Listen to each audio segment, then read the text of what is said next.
നല്ല വിശപ്പ്. നമ്മളെ കുറ്റിപ്പുറം ചോറും മീൻ തിന്നാൻ പോയാലോ? നമ്മളെ വേണ്ടപ്പെട്ട ആളുമാണ്. എന്നാ അറിയോ? കഴിച്ചില്ലായല്ലോ. അപ്പൊ നമ്മളാണ്ട് വിട്ടാലോ? പെട്ടെന്ന് നമ്മ ഇരിക്കണോ ഇല വിരിക്കണോ സാധനം തരണോ. നമ്മള് കാളാഞ്ചി ഓർഡർ ചെയ്തോ, ഒരു 5 മിനിറ്റ് സാധനത്തി. മീനല്ല, കടലിൽ നീന്തുന്ന മീനൊക്കെ ഇവിടെ നീന്തി കഴിച്ചല്ലേ. ഓരെ നമ്മൾ പ്രതീക്ഷമായിട്ട് തന്നെ മാമ്പഴ പുളിശ്ശേരി മാങ്ങ. സത്യം പറഞ്ഞാൽ ആരും മീൻ്റെ നേരെ കിടന്ന് കാണാം.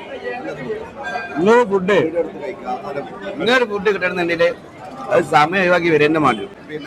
നെഗറ്റീവ് പറയണം, അതൊക്കെ അവരെ ഇഷ്ടം. ചോറ് മീനും 70 രൂപ ചോറ്. മീന് പിന്നെ മീനിന്റെ പ്രൈസ് ആണ്. മീൻ ഏതായാലും പല മീൻ ഉണ്ടാവും. ആ മീൻ ഓരോ പ്രൈസ്.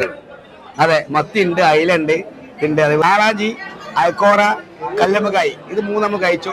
ഒക്കെ ഒന്നിനൊന്ന് ഉസാറാ. പായസം ഏതാ പഠിച്ചു അതൊക്കെ ഉണ്ട്. പായസം ഒന്ന് ആലോചിച്ചട്ടെ.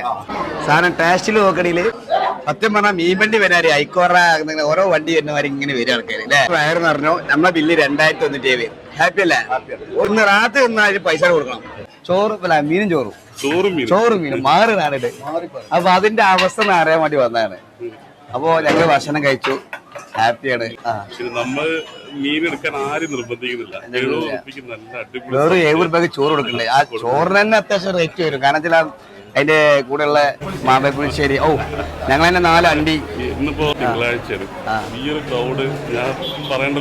അത് ഡീലിംഗ് കറക്റ്റ് ആട്ടാ. കാരണം നമ്മള് മീൻ വണ്ടി വരാൻ അത് മീൻ ഓരോ ടീമിങ്ങനെ വന്നുകൊണ്ടിരിക്കണേ. കാളാഞ്ചി, അയില, മത്തി, കല്ലുമക്കായി, ഏതാ മീനിങ്ങനെ വരിക്ക്. സത്യത്തിൽ നെഗറ്റീവ് പറഞ്ഞപ്പോ എനിക്കൊരു ഡൗട്ട് ഉണ്ടായിരുന്നു. ഇവിടെ വന്ന് കഴിച്ചപ്പോ അത് മാറി. അല്ലല്ല, തീർച്ചയായിട്ടും അൽഹംദുലില്ലാഹ്. മനസ്സും എന്താ പറയാ, വയറൊക്കെ ബാവ നമ്മുടെ നാട്ടിലെ ഏറ്റവും നല്ല മന്തി നമ്മുടെ നാട്ടിൽ കൊടുക്കേണ്ട ബോസാണ്.